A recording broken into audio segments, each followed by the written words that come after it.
नमस्कार, मैं हूं शंकर। न्यूज़ बाय स्कूप में इस वक्त हम बात करेंगे सीपीएम विधायक अजय कुमार जी हमारे साथ हैं, जो विभूतिपुर से विधायक हैं। अजय कुमार जी, ये मॉनसून सत्र चला, सरकार का अंतिम सत्र भी था, क्या किस तरह से देख रहे हैं इसे आप? नहीं, मैं इस सत्र को इस रूप में मानता हूं कि ये पूरी तौर पर जो है ना, पूरी तौर पर ये काला सत्र हुआ, ब्लैक कह सकते हैं। और इसलिए कह सकते हैं कि जनतंत्र में कोई भी सदन विमर्श के लिए होता है और विमर्श के लिए सत्ता पक्ष को आगे बढ़ना पड़ता है, लेकिन सत्ता पक्ष पहले से तैयार थी कि कोई विमर्श हम नहीं करेंगे। हम लोग जो डिमांड कर रहे थे या हम लोग जो मांग कर रहे थे, तो एसआईआर जो अभी इलेक्शन कमीशन जो चला रही है, तो वो हम लोग मांग कर रहे थे कि इसका ये उचित समय नहीं है, इसमें ज़्यादा समय चाहिए। मैं इसका विरोध नहीं करता, लेकिन इसका समय सही नहीं है। अगर इनको कराना था तो पार्लियामेंट के जस्ट वो करा लेते बाद, अन्यथा ये असेंबली के बाद कराते। अब वो अचानक कर रहे हैं, तो एसआईआर के नाम पर मैं ओपन कर रहा हूँ कि एनआरसी कर रहे हैं। इलेक्शन गवर्नमेंट एनआरसी नहीं करा पाई, उसका प्रोटेस्ट पूरे देश में हुआ।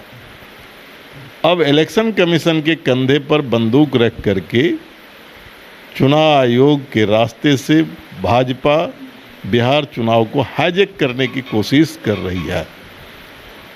हम लोग इसका प्रतिरोध कर रहे थे। हम लोगों का तो सिर्फ इतना कहना था कि एक प्रस्ताव पारित कर लीजिए कि बिहार से 20 से 22% लोग माइग्रेट किए हुए हैं, वो मजदूरी करने के लिए गए हुए हैं, जीविका चलाने के लिए गए हुए हैं, वो यहाँ नहीं है। और आपका कितना 21 से लेके 25 तक ट्रेन की टिकट मिलती है 1 महीने के बाद कन्फर्म, तो आएगा कैसे कागज़ दिखाने के लिए? और वो जब नहीं आएगा तो आप उसका नाम काटिएगा। तो हम लोगों का इतना ही कहना था। दूसरा है कि कागज़ भी क्या सबके पास है क्या?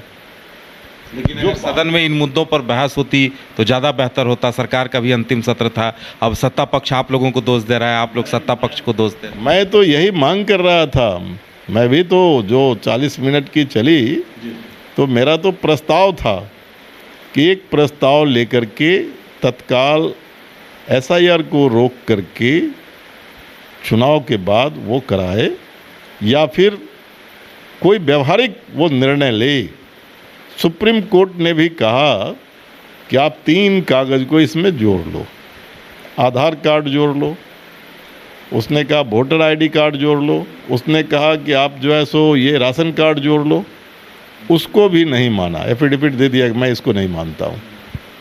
तो हम लोग तो प्रस्ताव किए कि आप एक सदन से प्रस्ताव पारित कीजिए। कई मौके पर बिहार विधानसभा इस बात का गवाह है, राष्ट्रीय मुद्दे पर प्रस्ताव पारित किया है, तो आप एक प्रस्ताव करके भेज दीजिए।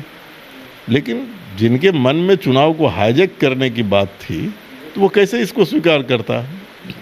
तो स्वीकार नहीं करता तो बिहार में बिहारी का वोट जो है हाईजैक, वोट का अधिकार छीन लेगा और हम लोग बैठे रहेंगे। ये नहीं होगा। इसके अलावा देखिए, ये जो एक मुफ्त बिजली 125 यूनिट और पेंशन योजना, तो क्या लगता है कि ये सब कितना कारगर होगा? क्योंकि सरकार बहुत कॉन्फिडेंस में इन चीज़ों को ले। आप सदन के कागज़ को उलट के देख लीजिए।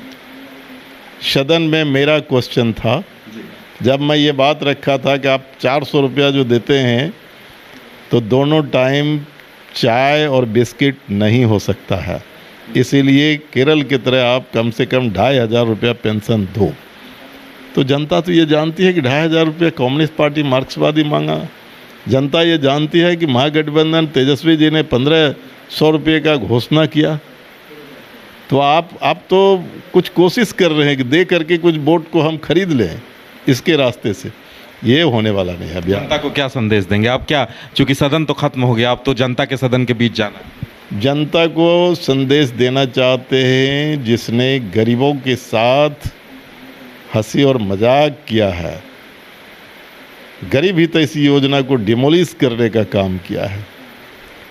जो बेरोजगारी थी, बेरोजगारों का जो आलम है, उसके साथ बेरोजगार युवकों के ऊपर जो लाठी चलवाया है, शिक्षकों के ऊपर जो दर्जनों बार लाठी चलवाया है, और डेमोक्रेटिक तमाम राइट के ऊपर जो हमला किया है उनको सबक सिखाएगी।